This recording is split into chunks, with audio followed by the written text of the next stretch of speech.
ത്തിന് മഹത്വം. നമ്മുടെ പ്രതിദിന ആഹാരം നവംബർ 5. ദൈവത്താൽ വീട്ടിലേക്ക് സ്വാഗതം ചെയ്യപ്പെട്ടു. കാൺമീൻ, നാം ദൈവമക്കളെന്ന് വിളിക്കപ്പെടുവാൻ പിതാവ് നമുക്ക് എത്ര വലിയ സ്നേഹം നൽകിയിരിക്കുന്നു. 1 യോഹന്നാന്റെ ലേഖനം 3-ാം അധ്യായം 1-ാം വാക്യം.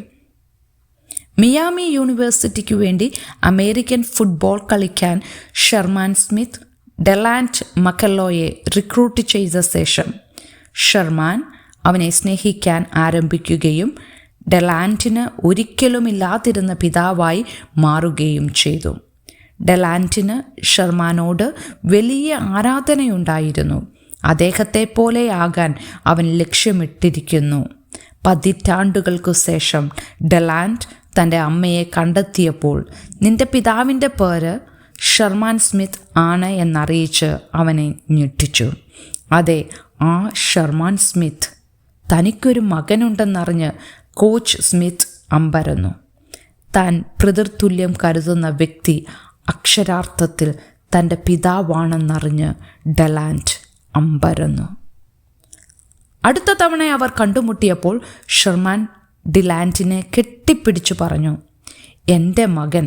ഒരു പിതാവിൽ നിന്ന് ഡെലാൻറ്റ് അത് കേട്ടിട്ടില്ലായിരുന്നു. ഞാൻ അഭിമാനിക്കുന്നു, ഇതെൻ്റെ മകനാണ് എന്ന സ്ഥാനത്ത് നിന്നാണ് ഷെർമാൻ അത് പറയുന്നത് എന്നവൻ അറിയാമായിരുന്നു. നമ്മുടെ സ്വർഗീയ പിതാവിൻ്റെ പൂർണ്ണമായ സ്നേഹത്തിൽ നാമും മതിമറന്നവരായിരിക്കണം. യോഹന്നാൻ എഴുതുന്നു, കാൺമീൻ, നാം ദൈവമക്കൾ എന്ന് വിളിക്കപ്പെടുവാൻ പിതാവ് നമുക്ക് എത്ര വലിയ സ്നേഹം നൽകിയിരിക്കുന്നു. ഷെർമാനെ പോലൊരാൾ തൻ്റെ അച്ഛനാകുമെന്ന് കരുതാൻ ധൈര്യപ്പെടാത്ത ഡെലാൻറ്റിനെ പോലെ നാമും അന്താളിച്ചു പോകുന്നു. അത് ശരിക്കും സത്യമാണോ? യോഹന്നാൻ ഉറപ്പിച്ചു പറയുന്നു, അതെ, അങ്ങനെ തന്നെ നാം ആകുന്നു. നിങ്ങൾ യേശുവിൽ വിശ്വസിക്കുന്നുവെങ്കിൽ അവൻ്റെ പിതാവ് നിങ്ങളുടെയും പിതാവാണ്. നിങ്ങൾക്ക് അനാഥരായി ലോകത്ത് ഒറ്റപ്പെട്ടതായി തോന്നിയേക്കാം, എന്നാൽ നിങ്ങൾക്കൊരു പിതാവുണ്ട് എന്നാണ് അതിൻ്റെ സത്യം. ഏക സമ്പൂർണൻ. നിങ്ങളെ അവൻ്റെ പൈതലെന്ന് വിളിക്കുന്നതിൽ അവൻ അഭിമാനിക്കുന്നു.